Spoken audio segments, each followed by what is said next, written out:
Bonjour à tous. Aujourd'hui, nous allons corriger un exercice qui porte sur les équations réduites de droite. C'est l'exercice 14 de la fiche. Dans un repère orthonormal, on considère les droites D1 d'équation y égale moins 1 demi de x plus 5 et D2 la droite passant par les points A de coordonnées 3, 5 et B de coordonnées 6, 8. Pour la droite D1, donc il y a une équation de la forme y égale mx plus p. Pour la tracer, on dresse un tableau de deux valeurs, on choisit deux valeurs de x et on calcule les valeurs de y correspondantes. On obtient la figure suivante. Voici la droite D1 que l'on a tracée, la bleue, et la droite D2 qui passe par les points A et B. Revenons à l'énoncé. On nous demande d'abord si les points suivants, E de coordonnées moins 2, 4, F de coordonnées 1, moins 4 et G de coordonnées 4, 3, si ces trois points appartiennent ou non à la droite D1. Sur la figure, on voit déjà que le point E et le point F n'appartiennent pas à la droite D1, la droite bleue, et par contre le point G a l'air d'y appartenir. Mais il faut le prouver par le calcul. La droite D1 a pour équation y égale moins 1 demi de x plus 5.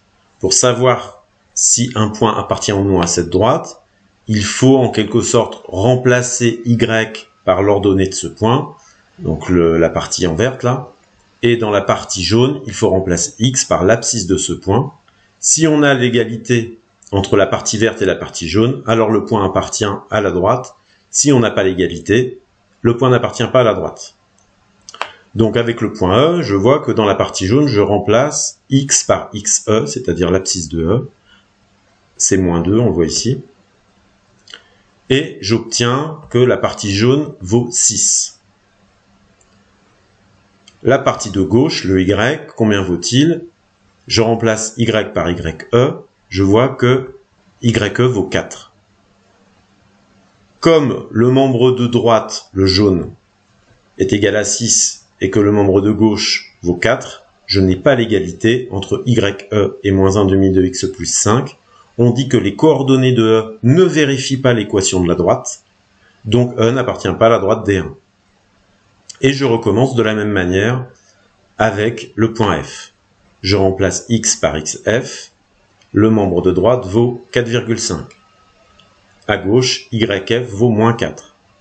Comme les deux membres ne sont pas égaux, les coordonnées de F ne vérifient pas l'égalité de l'équation de la droite, donc je dis que yf est différent de moins 1 demi de xf plus 5, donc f n'appartient pas à la droite D1.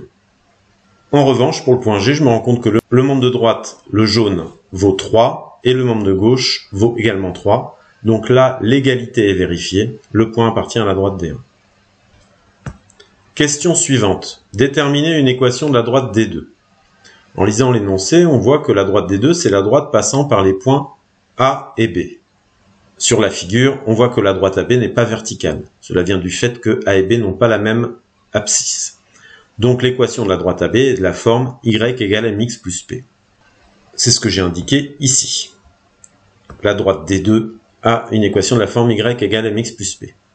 Pour chercher la valeur de m, c'est-à-dire la valeur du coefficient directeur de cette droite, on utilise la formule yb moins ya sur xb moins xa. Je trouve 3 sur 3, je simplifie, ça fait 1. Le coefficient directeur de cette droite vaut 1. Donc je remplace le m qui est ici par 1. Je l'ai fait en jaune. Et puis au lieu d'écrire 1 fois x, j'écris tout simplement x. L'équation de la droite D2 est donc pour l'instant de la forme y égale x plus p. Je dois chercher maintenant la valeur de p, l'ordonnée à l'origine. Comme je sais que le point A appartient à D2, j'aurais pu aussi prendre le point B. J'ai le droit de remplacer y et x, le y et le x là, de cette équation, j'ai le droit de les remplacer par les coordonnées du point A. C'est ce que j'ai fait ici. On dit que A, comme A appartient à D2, ces coordonnées vérifient l'équation de la droite. Donc ya vaut 5, xa vaut 3, je résous l'équation et je trouve p égale 2. L'ordonnée à l'origine de la droite vaut 2. Donc, cette ordonnée à l'origine là enfin cette lettre P ici, je peux la remplacer par 2. C'est ce que j'ai fait ici. Et là, j'ai l'équation réduite de la droite des deux. C'est y égale x plus 2. Sur la figure, je peux voir que l'ordonnée à l'origine de la droite AB ici, c'est bien 2. Et pour trouver le coefficient directeur de la droite, je peux prendre par exemple ce petit triangle-là. Je vais de 1 vers la droite et 1 vers le haut. Vertical sur horizontal, ça fait 1 sur 1. Donc ça fait 1. Le coefficient directeur vaut bien 1. Mes calculs sont corrects. Question suivante. Question suivante. Déterminer les coordonnées du point I. Le point I, quand je l'ai énoncé, c'est le point d'intersection des droites D1 et D2. Pour trouver les coordonnées du point I, je dois résoudre un système d'équations. Le voici, ce système, ici. Donc, tout en haut, j'ai écrit l'équation de la droite D1, et en dessous, l'équation de la droite D2. Comme le Y doit être identique dans les deux équations, j'ai donc écrit l'égalité entre les deux membres de droite, c'est-à-dire ici, moins 0,5x plus 5 égale x plus 2. Je résous cette équation en passant les x à gauche et les nombres sans x à droite. J'obtiens x égale 2. Une fois que j'ai la valeur de x, et que je sais qu'elle vaut 2, je remplace x par 2 dans l'une des deux équations. On prend souvent la plus simple, moi j'ai choisi la deuxième. En remplaçant x par 2, j'obtiens y égale 2 plus 2. Voilà. Le calcul est fait ici, et j'obtiens 4. Donc, le point I, qui est le point d'intersection des droites D1 et D2, a pour coordonnées 2, 4. Et je vérifie graphiquement. Graphiquement, on voit bien que le point I a pour coordonnées 2, 4. Mes calculs sont corrects. Retour à l'énoncé. Question 4. Soit D3 la droite d'équation y égale moins 1 demi de x moins 1. Sur le graphique ci-contre, tracez la droite D3. Voilà, j'ai choisi par exemple, c'est un exemple, j'ai choisi x égale 0. J'ai remplacé x0 dans l'équation de la droite, là, moins 1 demi de x moins 1. Et j'ai trouvé y égale moins 1. Donc les coordonnées du premier point que j'ai trouvé, c'est 0 et moins 1. Je choisis ensuite x égale 2. Je remplace x par 2 dans l'équation de la droite. J'obtiens moins 2. Donc, le x vaut 2, le y vaut moins 2. J'ai trouvé les coordonnées d'un deuxième point de cette droite-là. Une fois qu'on a trouvé les coordonnées de ces deux points qui appartiennent à la droite D3, on les place dans le repère et on trace la droite D3. Moi, je l'ai tracé en vert. Ici, on retrouve le point de coordonnées 0, moins 1, et ici, le point de coordonnées 2, moins 2. Voilà la figure que vous avez à ce stade de l'exercice. Question suivante. Déterminer les coordonnées du point d'intersection éventuel des droites D1 et D3. Alors, je regarde le repère. Je vois que les droites D1 et D3 ont l'air parallèles.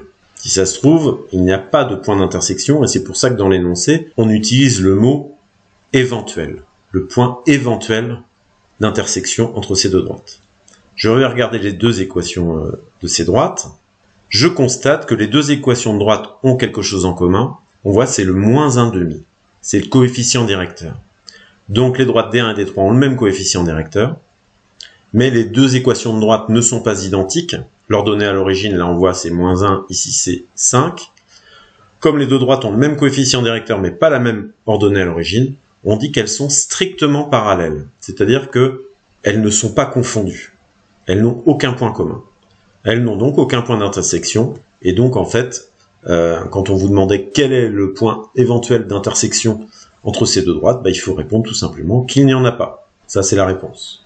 Question suivante. Déterminer les coordonnées de R, le point d'intersection de la droite D1 avec l'axe des abscisses. Ici. Ce point, ça va être R, ici. C'est le point d'intersection de la droite bleue avec l'axe des abscisses. Il faut vous dire que l'axe des abscisses, c'est une droite qui a une certaine équation. Comme c'est une droite qui est horizontale, son équation est de la forme y égale quelque chose. Et comme tous les points de cet axe des abscisses ont pour ordonnée 0, en fait, l'équation de l'axe des abscisses, c'est tout simplement y égale 0. L'axe des abscisses est la droite d'équation y égale 0. Donc, pour chercher le point d'intersection, on résout ce système. D'abord, on écrit l'égalité entre les deux membres de droite, on isole le x, et on trouve x égale 10. J'ai trouvé que les coordonnées de R étaient égales à 10, 0. Je vérifie graphiquement, j'ai bien 10 en abscisse, 0 en ordonnée. Ce que j'ai fait, c'est correct. Question suivante.